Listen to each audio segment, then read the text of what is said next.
I'm Sebi Suarez, and this is the RDC Wood Lab. This is room 130, and here a lot of students come to make personal projects or work on projects for classes that Paul might teach or other classes offered here at CSU.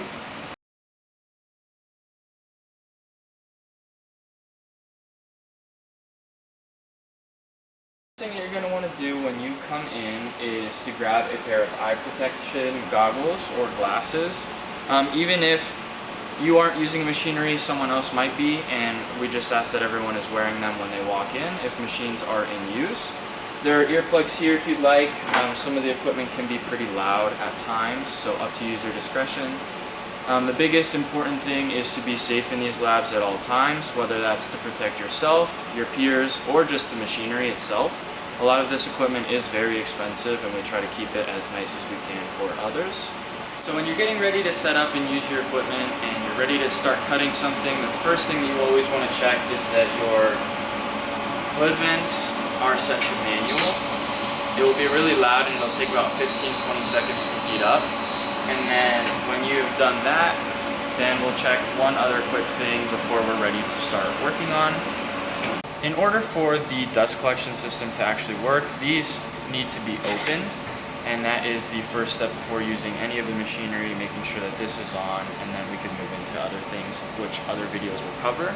But for this purpose of the video, we'll talk a little bit more about the safety in terms of clothing. So let's say that you have the machine set up perfectly, you're ready to run.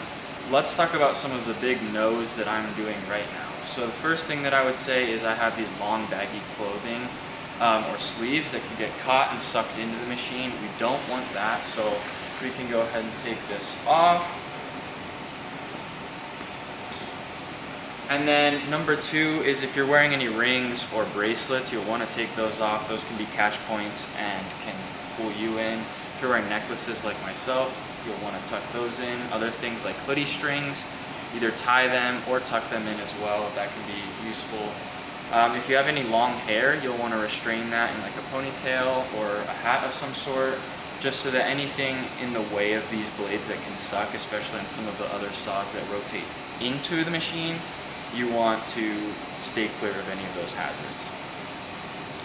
So now you've gotten a little bit of an introduction to these labs and spaces. We just ask that you respect these machines and the spaces. These machines are very powerful, but with that, we need to be careful not to mess them up or to injure ourselves.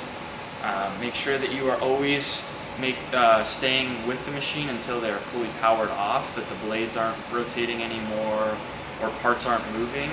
And then when they stop, then you can move away, remove your piece, or clean up the area. And again, enjoy these labs. They're meant to be fun and for projects that you are excited about, but we do need to emphasize the safety and responsibility that comes with using this space. Alrighty, so now your next steps are going to be to finish your quizzes and to watch the training videos, any of those that you haven't done. When you've done that, connect with the lab staff and we can get you set up with these machines, making sure that they're running properly and get you working on those exciting projects. Thank you again for watching and have a good semester.